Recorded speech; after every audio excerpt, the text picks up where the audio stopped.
musique, prière, étude, les bases d'une envolée spirituelle. Bienvenue.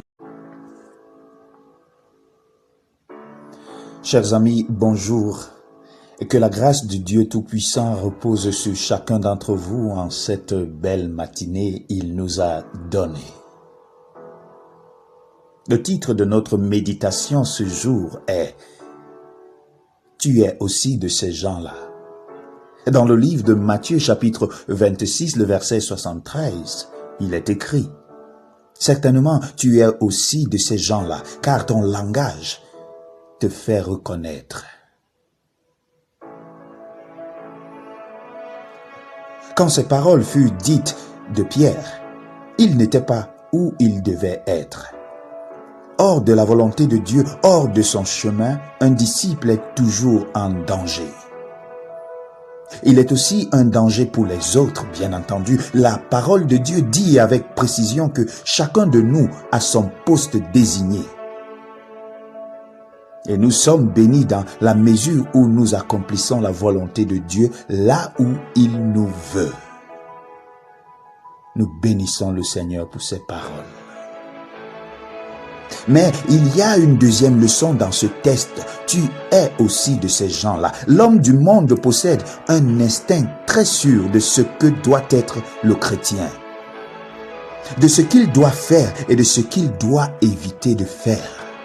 Dans toutes les circonstances de la vie, dans tous les milieux sociaux, le monde est souvent plus conscient du véritable niveau de la vie chrétienne que le croyant lui-même.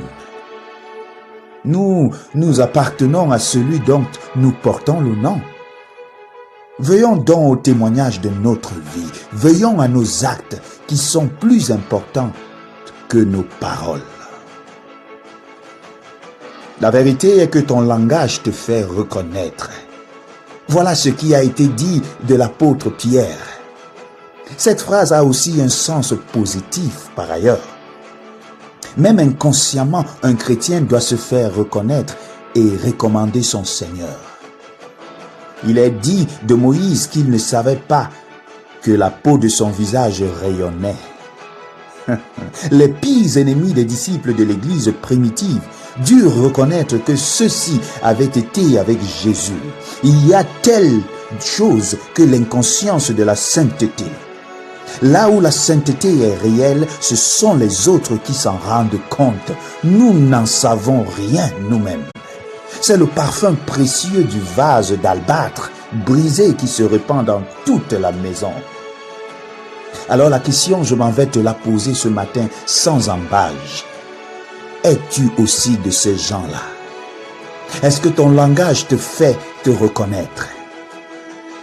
Ça devrait être le cas. Ça devrait être le cas. Chaque enfant de Dieu a le privilège et le pouvoir de rendre témoignage. Le nom que nous portons dégage un parfum. La présence de Christ en nous parle à travers nos faits et nos gestes, à travers les actes tout humains de notre vie. Alors, veillons donc à demeurer en lui. Soyons naturels. Évitons tout verbiage religieux, mais recommandons notre Sauveur en toutes choses. Telle est la volonté de Dieu. Tu es aussi de ces gens-là. Ma prière est que dans tes actions quotidiennes, tous ceux qui sont autour de toi puissent en dire autant. Tu es un enfant de Dieu parce que ta façon de faire, ta façon d'agir, ta façon de parler le prouve.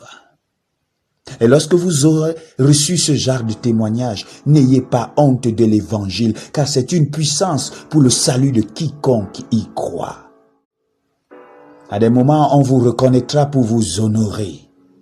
Soyez-en fiers.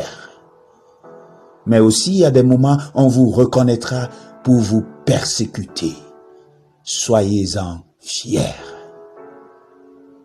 Souffrons avec Jésus-Christ. Réjouissons-nous avec Jésus-Christ. Je fais partie de ces gens-là, de ceux qui se tiennent debout, quoi qu'il en soit, pour rendre témoignage de Dieu. Alors, qu'en est-il de toi?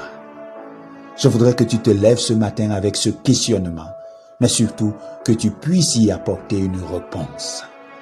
Que Dieu te bénisse de toutes sortes de bénédictions comme lui seul sait le faire.